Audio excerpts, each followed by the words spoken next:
Our neighborhood looked quiet, picture perfect from the outside.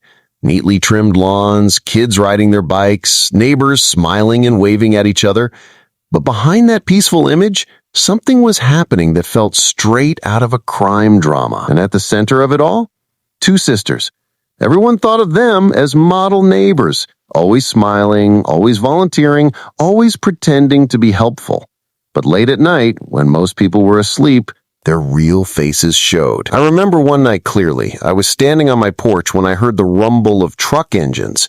Big trucks, sneaking in under the cover of darkness. The sound of gravel crunching under heavy tires made my heart race. And there they were, the sisters, looking around nervously, pretending nothing was wrong. I whispered to myself, what are they up to this time? Here's the shocking part. Those trucks weren't unloading at their own house. No. They were pulling into the yard of one of our kindest neighbors, Mrs. Patterson, a sweet, elderly woman who happened to be blind. She had no idea what was going on in her own backyard. At first, I thought maybe I was imagining things. But night after night, it happened again. More trucks, more strangers, more secrets. It was impossible to ignore. Then came the night everything exploded. Sirens cut through the still air, flashing lights flooded the street, and highway patrol cars blocked off every exit like it was a war zone. In that moment, the truth could no longer hide. The sisters' carefully crafted image crumbled as law enforcement uncovered a full-blown smuggling operation right in our quiet neighborhood. But it didn't stop there. Investigators discovered forged documents, fake HOA permits, and false approvals that supposedly gave them the right to use Mrs. Patterson's property. Fraud, deception, and betrayal all stacked together. The morning after the bust, I walked over to check on Mrs. Patterson. She greeted me with her usual gentle smile, tapping her cane softly on the porch. Then she asked, "Did you see the trucks last night?" My throat tightened.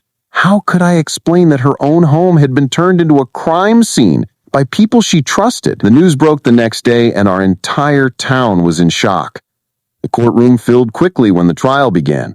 Reporters scribbled notes, neighbors whispered behind cupped hands. The sisters brought in expensive lawyers and more forged paperwork.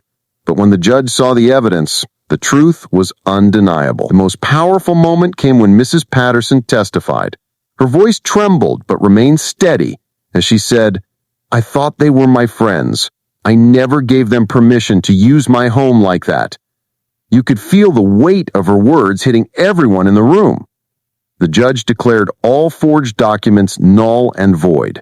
The sisters were found guilty of fraud and conspiracy, and the HOA itself was forced to implement strict oversight policies. Their fake reputation was destroyed in front of everyone. For the first time in a long while, our neighborhood breathed a sigh of relief. Mrs. Patterson even started a neighborhood watch group, determined to make sure no one could ever exploit her, any of us again. So what's the takeaway from this? It's simple.